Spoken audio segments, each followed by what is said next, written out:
Hello दोस्तों, स्वागत है आपका अपने इस YouTube channel quality education here पे।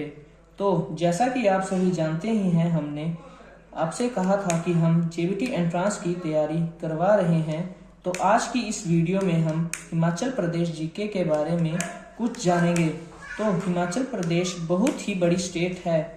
तो हम सबसे पहले बिलासपुर डिस्ट्रिक्ट के बारे में पढ़ेंगे। कैसे इसका नाम बिलासपुर पड़ा, कौन कौन से राजा थे, बिल्कुल एग्जाम पॉइंट ऑफ व्यू से जानेंगे। तो चलिए आज की इस वीडियो को शुरू करते हैं। बिलासपुर डिस्ट्रिक्ट का जिले के रूप में गठन 1 जुलाई 1954 को हुआ था। इसका जो एरिया है वो है 1167 स्क्वायर किलोमीटर। इसका जो मुख्यालय है वो बिलासपुर है। तो बिलासपुर डिस्ट्रिक्ट को सबसे पहले केलूर के नाम से जाना जाता था और प्राचीन समय में इसे ब्यासपुर के नाम से भी जाना जाता था। तो देखो दोस्तों, आपसे एग्जाम में क्या पूछ सकता है कि इसका एरिया कितना है और इसका गठन कब हुआ था, और जो बिलासपुर का था, बिलासपुर को किस नाम से जाना जाता था, तो वो कहलूर के नाम से जाना जाता था। ये बहुत ही इंपॉर्टेंट क्वेश्चन है, ये बड़ी बार एग्जाम में पूछा गया है। तो आगे हम जानेंगे कि कहलूर रियासत की स्थापना किसने की थी। तो कहलूर रियासत की जो स्थापना थी वो वीरचंद ने की थी और वो करी थी 697 ईस्वी में।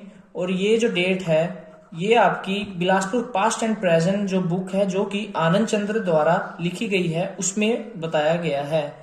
और history of Punjab hill states के अनुसार जो है वो करी थी 900 ईस्वी में। तो कहलूर रियासत के संस्थापक वीरचंद के बारे में हम कुछ बातें जानेंगे। तो जो वीरचंद थे वो बुंदेलखंड मध्य प्रदेश के चंदेरी के चंदेल राजपूत थे। इनके पिता का नाम था हरिहर चंद। हरिहर चंद जो थे, इनके 5 पुत्र थे, जिनमें से एक वीरचंद भी थे। तो वीरचंद ने सतलुज नदी पार कर सर्वप्रथम रूहन ठाकुरों को हराकर किला स्थापित किया था, जो बाद में कोट कहलूर किला कहलाया। और वीरचंद ने नैना देवी मंदिर भी बनवाया। और जो कहलूर रियासत थी उसकी राजधानी थी कोट कहलूर नैना देवी।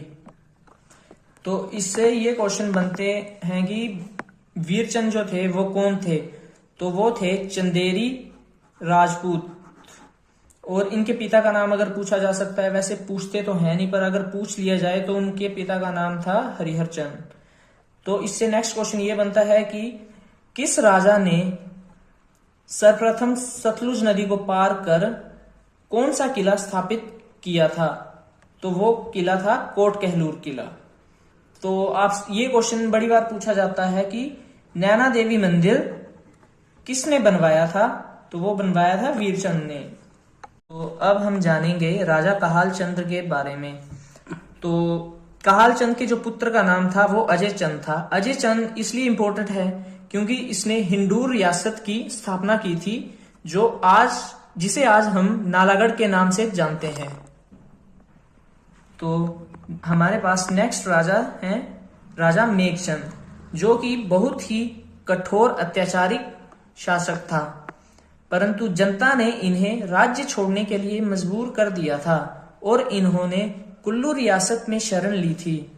पर बाद में फिर इन्होंने दिल्ली के सुल्तान इल्तुतमिश की मदद से वापस अपनी गद्दी प्राप्त करी। तो इससे ये इंपॉर्टेंट क्वेश्चन आपसे एग्जाम में पूछा जा सकता है कि वह कौन सा राजा था जिसने कुल्लू रियासत में शरण ली थी। तो वो थे हमारे राजा मेघचंद। और एक क्वेश्चन ये भी बनता है कि बिलासपुर का वह कौन सा राजा था जिसने दिल्ली के सुल्तान की मदद से वापस गद्दी प्राप्त की थी। तो आगे है हमारे पास राजा अभिसंत चंद। तो ये ज्यादा इंपॉर्टेंट तो नहीं है, पर कई बार एग्जामिनर ये पूछ लेता है कि वह बिलासपुर का कौन सा राजा था जो सिकंदर लोदी का समकालीन था। तो वो था राजा अभिसंत चंद। और वह कौन सा राजा था जिसने तातर खान को युद्ध में हराया था।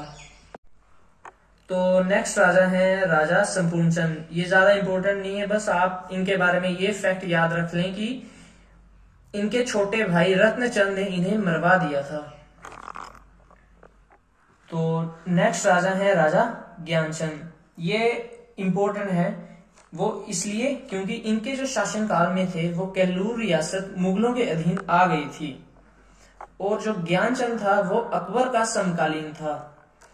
और ज्ञानचंद ने सरहिंद के मुगल वायसरॉय के प्रभाव में आकर इस्लाम धर्म अपनाया था, और जो इनके 3 बेटे थे उनमें से 2 ने भी इस्लाम धर्म अपना लिया था, जिनका नाम है राम और भीम। जबकि इनका जो तीसरा बेटा था वीरचंद, उन्होंने हिंदू धर्म को अपनाया था।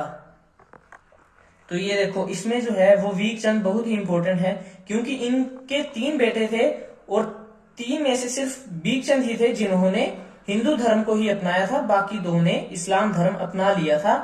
तो इनका जो मकबरा है वो आज भी कीरतपुर पंजाब में है, और जो सरहिंद है वो पंजाब में पड़ता है। तो आगे हम जानेंगे राजा दीपचंद के बारे में। दीपचंद ने बिलासपुर शहर की स्थापना की थी। वो की थी इन्होंने 1654 ईस्वी में, और इन्होंने राजधानी सुनहानी से ब्यास गुफा के पास ब्यासपुर स्थानांतरित की। और राजा दीपचंद ने धोलरा महल का भी निर्माण करवाया था। इन्होंने अभिवादन की प्रक्रिया शुरू की थी। राजा को जयदेवा बोलते थे, राणा को राम राम और मियाँ को जय जय बोलते थे। राजा दीपचंद के समय में 1656 को सिखों ने बिलासपुर पर आक्रमण किया था, और राजा दीपचंद को कांगड़ा के राजा ने नादौन में भोजन में जहर डालकर मरवा दिया था। तो नेक्स्ट राजा है राजा भीमचंद। भीमचंद के समय में गुरु गोविंद सिंह ने 1682 में कहलूर की यात्रा की थी, और भगानी की लड़ाई गुरु गोविंद सिंह और भीमचंद के बीच में हुई थी, जो हुई थी 18 सितंबर 1686 को, जिसमें जो थे वो वीरचंद हार गए थे। और 1701 में दोनों में शांति संधि हुई थी। अपने जीवन के अंतिम वर्ष फकीर के रूप में बिताए थे राजा भीमचंद ने। 1712 में इनकी मृत्यु हुई थी। तो इससे बड़ी बार एग्जाम में ये क्वेश्चन पूछ लिया जाता है कि गुरु गोविंद सिंह ने किस ईस्वी में कहलूर की यात्रा की थी, तो वो की थी 1682 ईस्वी में। तो आगे हमारे पास राजा आ जाते हैं राजा अजमेर चंद। इन्होंने कुछ नहीं किया, इन्होंने सिर्फ अजमेरगढ़ किला बनवाया था, जो कि हंडूर की सीमा पर है, जिसे हम नालागढ़ के नाम से जानते हैं।